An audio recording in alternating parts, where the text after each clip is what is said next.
Somewhat related to that is you want to, I think most people are familiar with it. You want to beware of the marketing hype. There are going to be claims on data sheets. Scrutinize those. Determine whether those features are even important to you and what do they mean. Scrutinize the awards and that vendors will put on their data sheets. Some of them are interesting and relevant. Others can be less meaningful, more of a popularity contest. And again, at the end of the day, what you really care about is how the product does today, and how it did 3 years ago in a test or even 2 years ago, or last year in some cases, is less relevant. You want an indicator of how the product that you're going to purchase is going to do now and in the near future. Secret sauce claims, we've heard the proverbial flux capacitor, the secret sauce of why my product is better than the competitors. It's interesting, but from a test lab perspective, we don't put a lot of stock into it. It can help explain why a product is doing better, but it's not a justification for it. So we look at these products as a black box. We think you should as well. Compare the input and the output, and really just look at the results.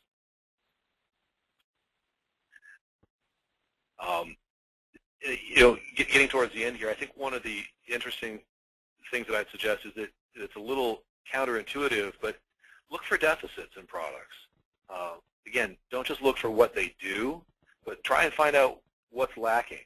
If you know what is not in a product right now, you can plan for it, right? So, does the product have protocol decoders in it? How extensively? What's the product's capabilities around evasion? Application coverage that matters to you? How easy is the management to use? Does it have an interface to the SIM that I'm using today, or that I might be considering for purchase tomorrow? Again, this helps you take a balanced view of all the different offerings out there. So, in the NSS Labs testing, we reduce, when we try and pull all these metrics together that we've tested, we look at security effectiveness is really the primary reason why you're buying an IPS. Evasion is critical because it can be a major detractor from the effectiveness. And simplicity of management, we didn't talk a lot about it, but it's something that we find a lot of folks are going to evaluate on their own based on other systems that they might already be using, and from an integration perspective. But there's a certain minimum bar of information that you want to get out of your products. You want to have a low false positive, be able to dig down into attack events as they happen, or peel that off to a forensics team or an incident response.